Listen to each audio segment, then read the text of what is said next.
Olá, eu sou o Macorati e nesta semana nós vamos continuar com os fundamentos da LINQ, apresentando agora os operadores de geração range, repeat_dt e empty_dt. Os operadores de geração da LINQ, eles se referem à criação de uma nova sequência de valores e são representados pelos seguintes métodos. O método range, que gera uma coleção que contém uma sequência de números, o método repeat_dt, que gera uma coleção que contém um valor repetido, e o método empty_dt, que retorna uma coleção vazia. Esses métodos, eles permitem criar algum tipo específico de array, sequência ou coleção, usando uma única expressão. E assim você não tem que criá-los manualmente usando algum tipo de laço. E eles vão retornar uma nova sequência ou coleção que implementa a interface enumerable_dt. Então vamos iniciar com o método range. Este método ele gera uma sequência de números inteiros dentro de um intervalo especificado. Na sintaxe usada, nós definimos o valor do primeiro inteiro na sequência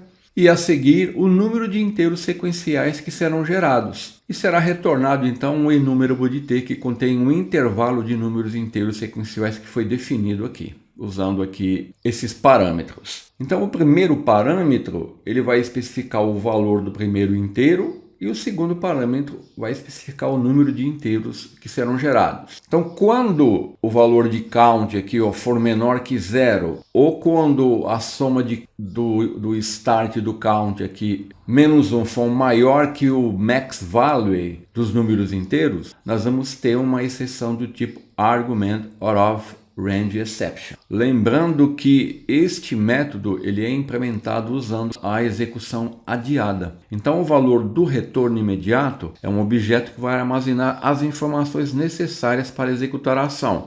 Quando ele sofrer a iteração, ele vai ser executado. Então, como exemplo de utilização do range, basta nós definirmos aqui uma variável, usarmos aqui enumerable e o range e definir o número inicial e a quantidade de números sequenciais que serão gerados. Aqui eu estou retornando isso numa variável chamada números, que é um enumerable de t, onde t aqui é um int, e aí eu percorro essa variável e aqui eu vou ter a exibição de números de 1 a 10. Bem simples, né? Aqui eu posso inclusive reverter a ordem da geração obtida aqui pelo range. Eu também posso usar filtros. Então aqui eu estou dando um exemplo de enumerable range. Estou definindo um intervalo que vai iniciar no 10 e vou ter na sequência 30 números inteiros a partir do 10. E aqui eu estou definindo um filtro que vai gerar os números pares entre 10 e 30, olha. Aqui eu estou definindo a condição para isso. E aqui eu vou percorrer a coleção retornada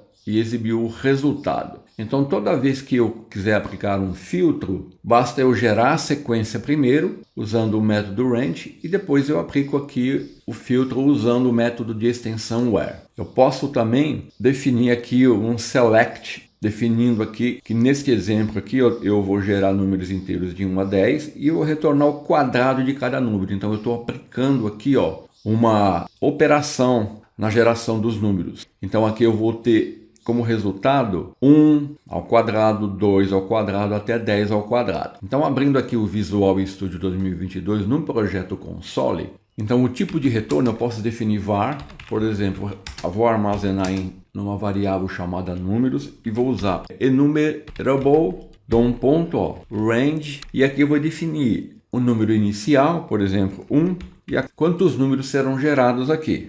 Então em números aqui, eu tenho um enumerable de int, que são números que vão ser gerados. Aí basta eu percorrer isso usando um laço for each. E o resultado aqui, vai ser os números de 1 a 10 que serão gerados, olha. Se eu quiser reverter a ordem, basta eu aplicar o método reverse aqui, e eu vou obter os números invertidos aqui, 10, 9, 8, 7, 6, 5, 4, 3, 2, 1. Se eu quiser aplicar um filtro, basta eu fazer o seguinte, vou gerar números pares. Eu uso enumerable, range, defino um intervalo, por exemplo, de 10 a 50. E aqui, eu vou aplicar o filtro.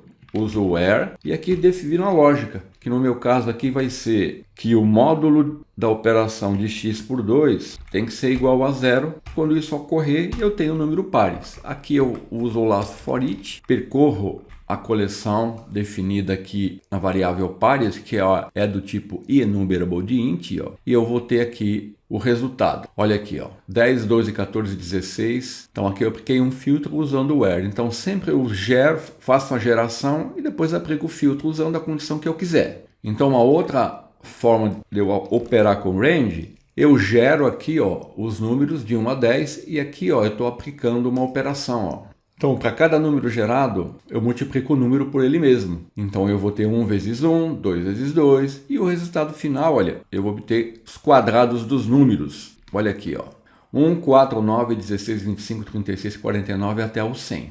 Então, é bem tranquilo utilizar o range, né? Vamos agora, então, para o próximo método, que é o método repeat. O método repeat, ele gera uma sequência ou coleção com um número especificado de elementos e cada elemento contém o mesmo valor. A sintaxe é bem simples. Ele vai retornar um enumerable de t e ele usa dois parâmetros.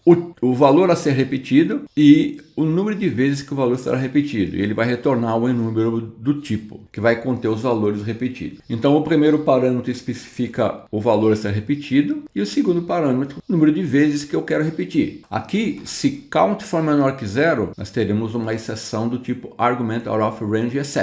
E da mesma forma que range, esse método ele é implementado usando a execução adiada. Então, como exemplo, eu tenho aqui, ó, um enumerable repeat. Estou definindo uma string aqui e eu vou repetir isso 10 vezes. E ele vai retornar, ó, um enumerable do tipo que eu estou trabalhando, no caso aqui string. Aqui eu já estou trabalhando com números, eu vou repetir 2023 10 vezes. Uso enumerable e o método repeat, e ele vai me retornar um enumerable de int. Aí basta percorrer a coleção, é bem simples, né? Então, só para a gente ver isso funcionando, eu vou definir aqui uma variável que eu vou chamar aqui de texto. E aqui eu vou usar enumerable, repeat. Vou usar uma string aqui, ó, macorati.net link. Então eu quero repetir essa string. E aqui, ó, no segundo parâmetro, eu vou definir o número de vezes que eu vou repetir, ó, 10 vezes. Então, ó, textos aqui, ó, é um enumerable de string. Aí, para mim exibir isso, basta eu percorrer aqui, ó, a coleção e exibir os valores. Como resultado, eu vou ter isso aqui, ó.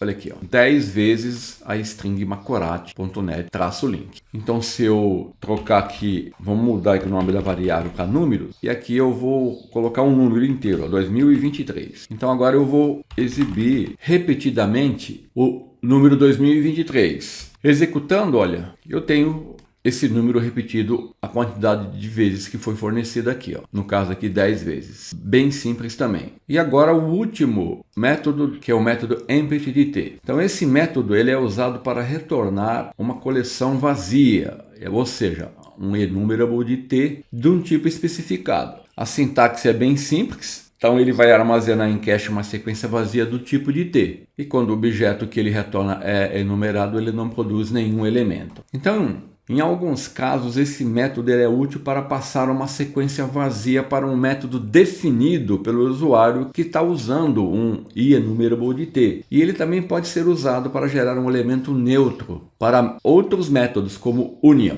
Então, como exemplo aqui, olha, eu tenho aqui um enumerable de empty e eu defino o tipo, só isso. E aqui em vazio, eu vou ter a coleção vazia, que eu posso percorrer. Naturalmente, eu não vou obter nenhum resultado, porque ela vai estar vazia, mas aqui também eu não vou obter nenhuma exception. Então, aqui eu estou dando um outro exemplo, e aqui eu estou criando, ó, uma coleção vazia de strings e uma coleção vazia de um tipo, ó, que no meu caso aqui é o tipo aluno, que eu defini aqui apenas como exemplo com duas propriedades ID e nome. Então eu posso obter a quantidade de itens da coleção, obter o tipo que a coleção vazia está tratando, eu não vou obter uma exceção aqui nesses casos aqui, ó. Então eu vou mostrar isso na prática. Então aqui, ó, eu vou usar var, estou chamando de vazio, enumerable, empty, aí eu defino o tipo, por exemplo, string. E aí basta eu percorrer, ó, aqui eu estou colocando um console writeLine concluído para a gente saber que ele vai percorrer a coleção até o final, sem nenhuma exceção, e vai me exibir aqui concluído, olha aqui, ó, porque eu tenho aqui em vazio, ó, uma coleção que é um enumerable de string vazia. Então, por exemplo seguinte, olha, vou definir aqui uma classe aluno com duas propriedades, e aqui eu vou criar uma coleção vazia de string e uma coleção vazia do meu tipo, olha, aluno. E aí, na coleção de string, eu estou acessando, obter a quantidade de elementos, usando count e usando getType, via reflection,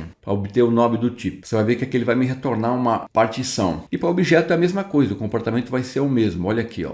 Coleção de string, count 0, empty partition. Coleção de objetos aluno, quantidade de elementos 0, empty partition. Então essa coleção, você pode ficar na dúvida para que realmente isso vai servir. Mas, por exemplo, eu vou pegar aqui um caso, um cenário bem simples. Vamos supor que você tem aqui, ó, tá usando um getData e está retornando, ó, nesse getData enumerable de int. No caso aqui, você está retornando um null. Esse código aqui, ó, quando você iterar sobre ele, sobre resultado aqui, ó, você vai obter uma exceção. Então, uma forma de você contornar isso, qual que é? É você, antes de iterar, verificar se o resultado obtido aqui, ó, é diferente de null. Geralmente é o que se faz. O que nós podemos fazer também, usando aqui o método empty, é fazer o seguinte. Eu posso verificar aqui em getData, usando aqui o operador nu com a licença. Então aqui, ó, eu estou usando o operador nu com a licença, o operador de coalescência nula. E estou verificando, ó, se esse getData vai retornar um null. Se ele retornar um null, eu uso aqui o enumerable de empty de int e retorno uma coleção vazia de inteiros, ao invés de um null. Então aqui eu não vou obter a exception.